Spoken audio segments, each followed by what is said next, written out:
Welcome to reality. You're now on the Code of Mind channel. For centuries, we have been fed a fairy tale that we are the crown of creation, the winners of the evolutionary race, and the rightful masters of the planet. We have surrounded ourselves with gadgets, built giant telescopes to peer into the abyss of space, and electron microscopes to split matter. We think we control the view. But the truth is that in this complex architecture of reality, we are the most limited users. Let's look at our eyes. They contain only 3 types of photoreceptors: red, green, and blue cones. Our entire colorful world is merely a narrow, pathetic slit in an infinite spectrum of frequencies. We live in a room where a dim nightlight is switched on, yet we sincerely believe we can see the entire grandeur of the hall. While we take pride in our vision, we are missing 99% of the data passing right through our bodies this very second. If the world is a simulation, then animals are not our lesser brothers or a random byproduct of evolution. They are autonomous system sensors. They are high-tech biosensors placed throughout the entire area of the server. Unlike us, animals did not need to be endowed with a complex consciousness, an ego, or a language. These add-ons only hinder the collection of raw data. The system gave them something else: direct access to the source code of the environment. They aren't watching a movie about this life. They see the very substrate of reality, its frequency, its voltage, its rendering. We are like isolated players. We were given intelligence so we could build a civilization, but our eyes were taken away so we wouldn't see too much. We are players in a virtual headset that broadcasts a beautiful but cropped image. Our perception is a filter installed by the system so that we don't go mad from the true sight of the energy flows permeating space. We are blind kings in a world where every mosquito possesses a more complex interface. While we sleep, eat, or argue in comments, billions of live cameras are working around us. An animal is a monitor that reads system errors, field fluctuations, and the approach of critical glitches. They are loaded with an interface that allows them to feel the very fabric of space. They don't think about the future because they are fully integrated into the now, the exact moment where the calculation of reality is taking place. The developer's console, the Mantis shrimp. Now, let's look at the Mantis shrimp. A creature the size of your palm possesses 16 types of photoreceptors. This isn't just good vision. It is a level of perception impossible for our brains to comprehend. It simultaneously sees ultraviolet, the infrared spectrum, and, most incredible of all, the circular polarization of light. What does this mean for us? Where we see just murky water, the Mantis shrimp sees a web of energy vectors, hidden objects that do not reflect visible light, and the very structure of matter. We rack our brains wondering why it needs such a high resolution. The answer is simple. It isn't looking at the world. It is scanning it for bugs. It has access to a level of rendering detail that is nothing but white noise to us. Imagine we have entered a game. We have a sword, a map, and quests. But a tiny NPC in the corner of the screen has the developer's console open, showing all the CPU load graphs and error logs. That is who we are in comparison to them. We walk on the same planet, breathe the same air, but we exist in different layers of reality. System administrators, the shark. We are used to dismissing everything inexplicable as instincts. This is a very convenient, sterile word that science uses as a patch to avoid admitting our limitations. But let's look into the abyss. Look at sharks. They possess the ampullae of Lorenzini, tiny pores filled with electroconductive gel.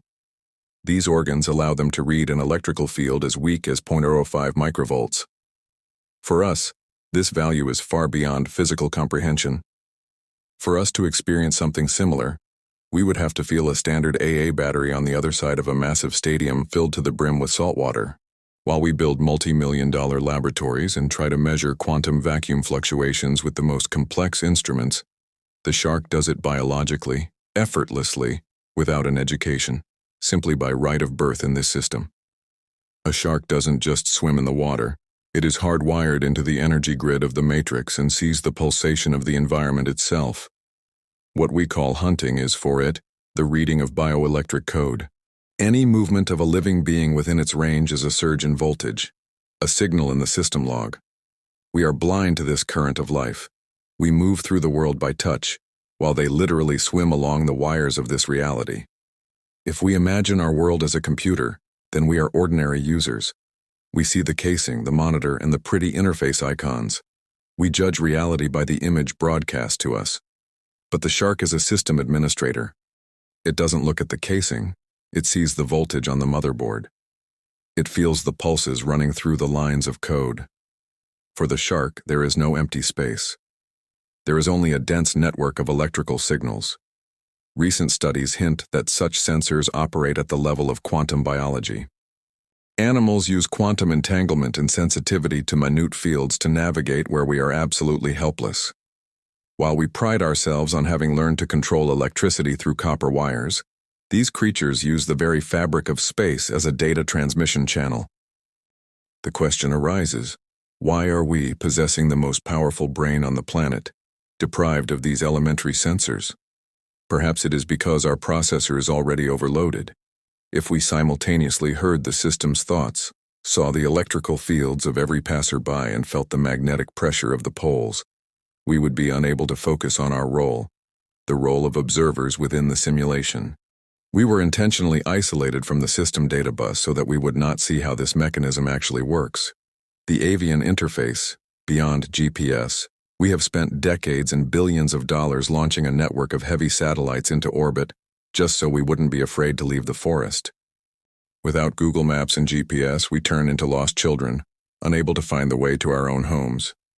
Yet at the same time, an ordinary pigeon, which we consider a bird of peace or a city pest, demonstrates abilities that turn our technology into children's toys. You can blind a pigeon, deprive it of hearing, and transport it in a closed box thousands of kilometers to a point where it has never been. It will return, and it will do so along the shortest arc. Why? Because within their beaks and eyes is hidden an interface we haven't even dreamed of. Magnetite crystals and cryptochromes. This is not just a built-in compass, it is a direct connection to the planet's magnetic field. In 2022, research confirmed a shocking hypothesis. Birds don't just feel the north, they see the magnetic field.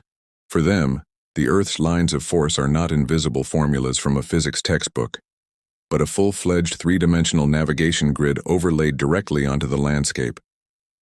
While we stare at the flat screen of a smartphone, they read the very firmware of space. Mobile sensors of the global shield. Why would the system load software of such an incredible level into an ordinary pigeon? Just so it can find its way to the loft? That is redundant. System logic suggests otherwise. Animals are mobile sensors that monitor the stability of the planet's geomagnetic defense in the background. They are part of a global security system that ensures the server doesn't overheat and the magnetic shield doesn't fail. We use the crutches of technology precisely because we were intentionally disconnected from the Earth's natural system logs. We were left only with a visual interface so that we wouldn't see the routes along which data and energy actually travel. Magnetite receptors allow birds to sense field tilt, intensity, and deviations, enabling them to build a route considering the curvature of space. While we pride ourselves on launching rockets, birds use quantum navigation to cross oceans without a single error. The 2004 tsunami, a systemic failure in communication. We are used to considering ourselves protected, but on December 26, 2004, this illusion was erased along with the coastline of the Indian Ocean. Over 230,000 of us, the crowns of evolution, perished. Yet, in this tragedy, there is one detail the official media tried to suppress. In Sri Lanka's Yala National Park, where the wave literally plowed the earth, not a single corpse of a wild animal was found. Elephants broke their chains and moved to high ground 3 hours before the first strike. Flamingos abandoned their nests in the lowlands and flew into the interior of the island. Dogs refused to go out to the shore. This was not keen hearing. This was a systemic failure in communication between the server and the user.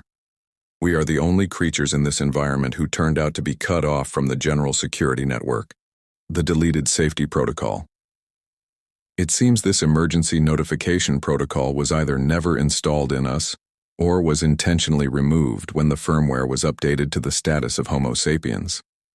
Access to the security system was perhaps deemed redundant for those meant to focus on accumulating resources and building civilization. Animals received the alarm signal via a channel to which we have no access. It is not their instinct. It is a direct data transfer from the system to its components. In the event of a critical error, the system saves its sensors to continue monitoring the environment. We, however, are a variable that must cope on its own. Welcome to reality. What is the systemic conclusion? Animals are a distributed sensory network of the simulation. We are players so immersed in the plot that we have lost touch with reality. Animals are the system monitors. They did not receive the update with language and ego, but they retained access to the kernel. Every time our cat stares into an empty corner or a dog growls at nothing, it is not superstition. It is the system signaling through its sensors that a shift has occurred in the code of reality. We are in a dark room where every beast has a night vision device. Welcome to reality. Thank you for being with me on this channel. I wish you the best possible branch of reality. Subscribe to the channel. See you in the next video. Take care.